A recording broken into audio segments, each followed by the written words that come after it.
తిరుమల లడ్డూలో కల్తీ నెయ్యి వాడిన విషయం మనందరికీ తెలిసిందే. దీనికి సంబంధించి సుప్రీంకోర్టు కొన్ని డైరెక్షన్స్ కూడా ఇచ్చింది. ఒక సిట్ను కూడా సుప్రీంకోర్టు డైరెక్షన్లో ఏర్పాటు చేయడం జరిగింది, మనందరికీ తెలుసు. అయితే ఎప్పుడైతే సుప్రీంకోర్టు తమ నిర్ణయాన్ని ప్రకటించిందో అందులో ఇద్దరు రాష్ట్ర అధికారులు అలాగే ఇద్దరు సిబిఐ అధికారులతో పాటు FSSAIకి సంబంధించి ఫుడ్ సేఫ్టీకి సంబంధించి ఎవరినైతే ఒకరిని పెడుతూ సుప్రీంకోర్టు కొన్ని ఆదేశాలు జారీ చేసి అప్పటి వరకు కేసు సుప్రీంకోర్టులోనే పెండింగ్లో ఉంటుందని చెప్పిందో, దీంతో జగన్మోహన్ రెడ్డి వెన్నులో వణుకు మొదలైంది. నిన్నటి వరకు వైసీపీ పేటీఎం బ్యాచ్ ఏం ప్రచారం చేశారో మనం చూసాం. ఎందుకు సిబిఐ ఎంక్వైరీకి ఇవ్వరని చాలా మంది అడిగారు. అలాగే జగన్మోహన్ రెడ్డి స్టాండ్ ఏంటనేది కూడా చెప్పలా. ఎప్పుడైతే సుప్రీంకోర్టు ఒక నిర్ణయాన్ని వెలువరించిందో వెంటనే ముఖ్యమంత్రి చంద్రబాబు గారు దాన్ని స్వాగతించారు. ఏమని? సుప్రీంకోర్టు డైరెక్షన్లో ఈ కేసు నడవడం మాకు ఆనందంగానే ఉంది, ఇద్దరు రాష్ట్ర అధికారులు కేంద్ర అధికారులతో పాటు ఫుడ్ సేఫ్టీ ఆఫీసర్ ఉండడం మంచిదే, మేము దీన్ని స్వాగతిస్తున్నామని చెప్పి చంద్రబాబు గారు వెంటనే తన నిర్ణయాన్ని ప్రకటించారు. వితిన్ 1 అవర్ గ్యాప్లోనే తన నిర్ణయాన్ని ప్రకటించారు. మరి జగన్మోహన్ రెడ్డి స్టిల్ ఇప్పటి వరకు కూడా సుప్రీంకోర్టు నిర్ణయాన్ని స్వాగతిస్తున్నట్ట వ్యతిరేకిస్తున్నట్ట ఇప్పటి వరకు చెప్పడం. సుప్రీంకోర్టు నిర్ణయం స్వాగతిస్తున్నారా వ్యతిరేకిస్తున్నారా? మీరు నిన్నటి వరకు అందేంటి సిబిఐ అన్నారు. ఇప్పుడు సిబిఐ డైరెక్టర్ ఆధ్వర్యంలోనే ఇద్దరు సిబిఐ అధికారులు అందులో ఉన్నారు, వాళ్ళ డైరెక్షన్లో నడుస్తుంది. సుప్రీంకోర్టు అండర్లోనే ఈ కేసు ఉంటుంది. ఆల్రెడీ ఇప్పటికే సుప్రీంకోర్టు చెప్పింది కదా, మీరు కోరుకున్నదే జరిగింది కదా, మరి ఎందుకు దీన్ని స్వాగతిస్తున్నామని జగన్మోహన్ రెడ్డి చెప్పలేదు.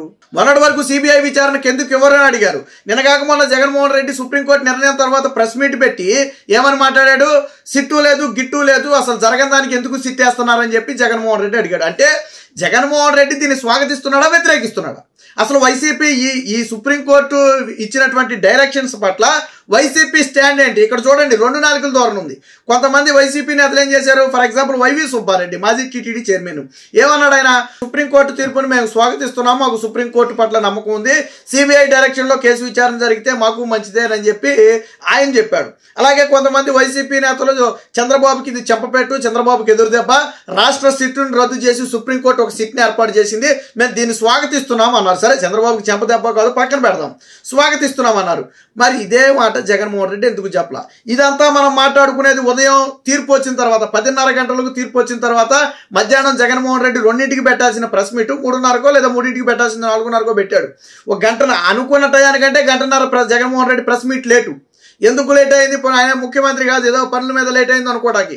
ఖాళీగా తాడేపల్లి ప్యాలెస్లో తిని పడుకోవటమే. ఆల్రెడీ బెంగళూరు ప్యాలెస్లో ఉంటున్నాడు, అప్పుడప్పుడు ప్రెస్ మీట్ కోసం తాడేపల్లి ప్యాలెస్ వస్తున్నాడు. ఎందుకు లేట్ అయింది? సరే, దాన్ని కూడా కాసేపు పక్కన పెడదాం. ఇవాళ నాయకులు స్వాగతించారు, వైసీపీ నాయకులు ఉదయం స్వాగతించారు.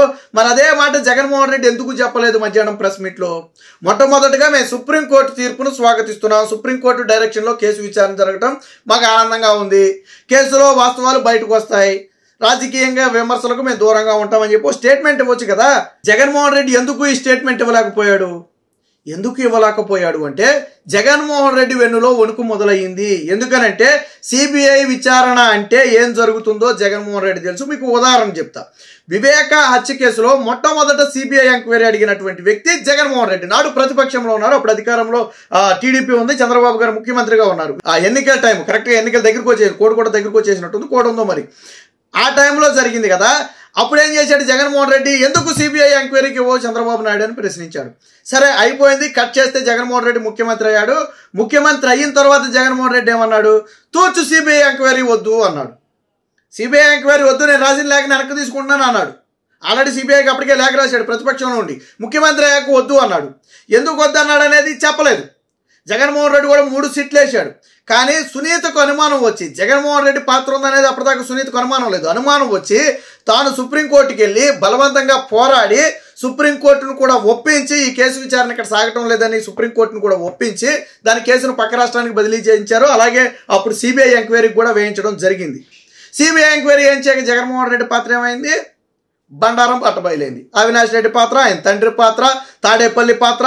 తాడేపల్లి ప్యాలెస్కు నోటీసులు వెళ్ళినాయి కదా, జగన్మోహన్ రెడ్డి ఓఎస్డీకి నోటీసులు ఇచ్చారు కదా, భారతిరెడ్డి పిఏకి నోటీసులు ఇచ్చారు కదా నోటీసులు. అంటే తాడేపల్లి దాకా సిబిఐ ఎంక్వైరీ వచ్చేటప్పటికి వివేక హత్య కేసు నోటీసులు ఎక్కడికి వెళ్ళాయి?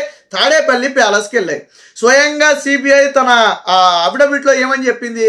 జగన్మోహన్ రెడ్డి పాత్ర ఉన్నట్టుగా వాళ్ళు అనుమానం వ్యక్తం చేస్తున్నట్టు చెప్పింది. దస్తగిరి, అప్రూవర్గా మారిన దస్తగిరి స్వయంగా చెప్పాడు, జగన్మోహన్ రెడ్డి పాత్ర ఉంది, ఆయన అంతా మేము చూసుకుంటామంటే మేము చేసామని చెప్పి దస్తగిరి చెప్పాడు. కదా. అంటే మొదట సిబిఐ ఎంక్వైరీ అడిగి తర్వాత ఎందుకు వద్దన్నాడు అంటే మెడకు చుట్టుకుంటుందని తెలుసు. కాకపోతే నాడు రాజకీయ ప్రలాభం కోసం సిబిఐ ఎంక్వైరీ అన్నాడు. ఇప్పుడు కూడా సేమ్ అంతే. వాళ్ళ నాయకులతోనేమో సిబిఐ ఎంక్వైరీ అంటాడు. అదే సిబిఐ ఎంక్వైరీ అని జగన్మోహన్ రెడ్డి నోడితే ఎందుకంటే నేను అదే అంటాను. నువ్వు మీ నాయకులు సిబిఐ ఎంక్వైరీ అన్నారు కదా, అదే మాట జగన్మోహన్ రెడ్డి అడగొచ్చు కదా. నువ్వు కేంద్రానికి నరేంద్ర మోదీకి లేఖ రాసావు, సిబిఐ ఎంక్వైరీ వేయమని చెప్పి రాసావా నువ్వు లేక? పోనీ చంద్రబాబు నాయుడు గారికి ముఖ్యమంత్రికి ఈ తిరుపతి లడ్డు వ్యవహారాన్ని మీరు సిబిఐ ఎంక్వైరీకి ఇవ్వండి, మేము సిద్ధంగా ఉన్నామని చెప్పి లేఖ రాసావా? రాయిలా. ఎందుకు సిబిఐ ఎంక్వైరీ అడగట్లేదు అంటే జగన్మోహన్ రెడ్డి మెడకు చుట్టుకుంటుంది. ఆయన అడగకపోయినా ఇప్పుడు సిబిఐ అధికారుల పర్యవేక్షణలోనే ఈ కేసు విచారణ సాగుతుంది.